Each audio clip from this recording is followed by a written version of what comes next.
ये सवाल जो मैं आपसे पूछ रही हूं, मैं आप दोनों के पास ये सवाल लेकर आ रही हूं इसलिए क्योंकि अलग अलग क्षेत्रों में आप सब सत्ता में है, केंद्र में बीजेपी है तो राज्यों में सरकार कांग्रेस पार्टी की भी है। और ये सवाल आज के इस दौर में एक बड़े परिप्रेक्ष्य में इसलिए अहम हो जाता है क्योंकि एक छवि ऐसी बन रही है कि अगर कोई अपराध होता है और पीड़ित जाता है शिकायत करने के लिए, तो जांच अधिकारी है या पुलिस है या प्रशासन व्यवस्था है, वो उसकी बात पर भरोसा क्यों नहीं करते? पीड़ित को क्यों सबूत देने पड़ेंगे कि उसके साथ गलत हुआ है?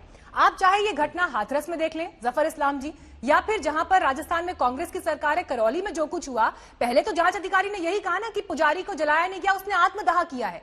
ये जो हम सिचुएशन देख रहे हैं, जो हम परिस्थिति देख रहे हैं, ये क्यों है? और इसके लिए तो वही सरकारें जिम्मेदार होंगी ना जो उन पर्टिकुलर इलाकों में सत्ता में है। मैं चाहूंगी आप दोनों इसका जवाब दें। जफर इस्लाम साहब, पहले आप। मीनाक्षी जी, मैं आपकी बातों का जवाब दूंगा, लेकिन सबसे पहले आपको मैं जो पहले सवाल उठाया था राजपूत जी ने, मैंने कहा आज मैं टीका टिप्पणी नहीं करना चाहता हूं कि मामला चूंकि कोर्ट में है, लेकिन उन्होंने फिर भी कुछ टीका टिप्पणी की। मैं उसके जवाब में, आपने बोला था कि आप मौका देंगी तो आपने दिया, मैं पहले जवाब देना चाहता हूं।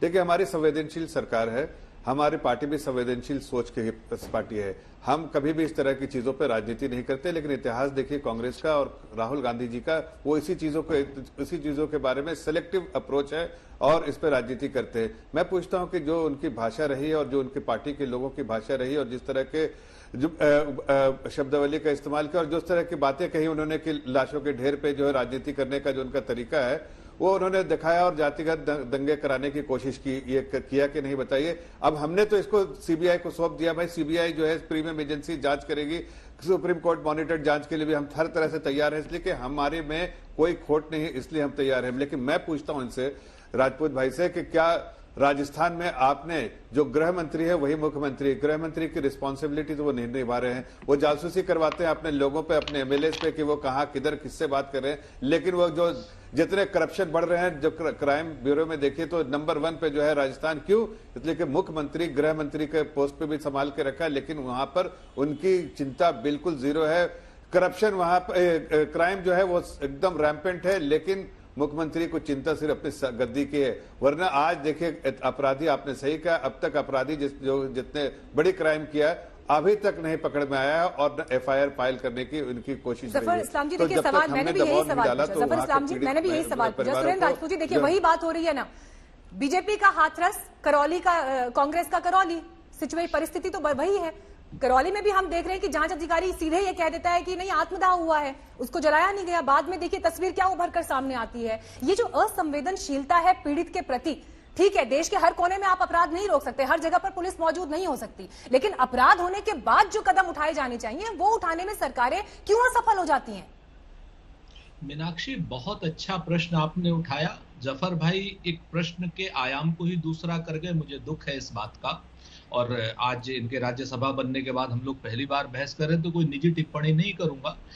मैं आपसे दो तीन बातें आपसे शेयर करना चाहता हूं। हाथरस वर्सेस करौली या हाथरस वर्सेस अलवर या हाथरस वर्सेस कहीं पर भी, सच बात यह है कि अगर किसी भी जांच अधिकारी ने कोई भी असंवेदनशीलता बरती तो राजस्थान सरकार ने उसका संज्ञान लेकर के त्वरित कार्रवाई की और वहां पर सच सामने आ गया। वहां पर सच सामने आने के लिए न धारा 144 लगानी पड़ी और न ही हमें कोई रात में कोई काम करने पड़े किसी भी तरीके का।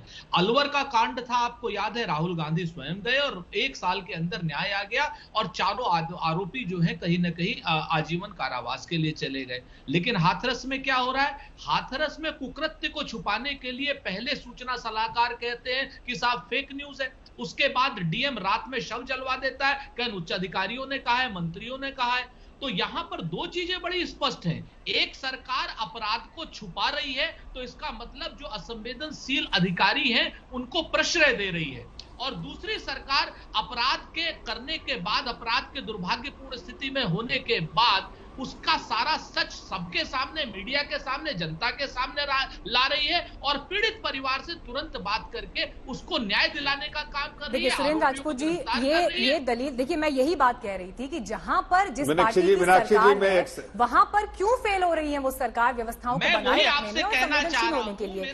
बहरहाल आज हाईकोर्ट में मामला है और हाईकोर्ट में आज जो है दोनों पक्ष अपनी बात रखेंगे, जिस पर आज तक की नजर लगातार बनी ही रहेगी। आप दोनों का बहुत बहुत शुक्रिया हमारे साथ जुड़ने के लिए। लेकिन जी जफर इस्लाम जी, आप इस पर एक क्लोजिंग रिमार्क दे दीजिए। आप बोलना चाह रहे थे जफर इस्लाम जी?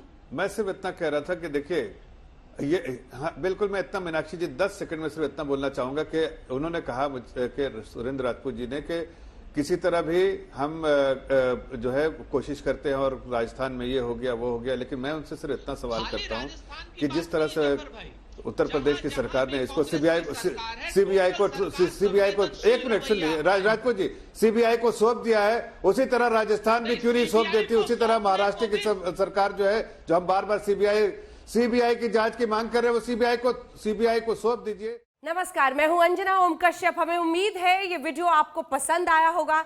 लेटेस्ट खबरों के लिए यूं ही देखते रहिए आज तक, और इस वीडियो के पसंद आने पर लाइक, शेयर एंड सब्सक्राइब करना ना भूलें।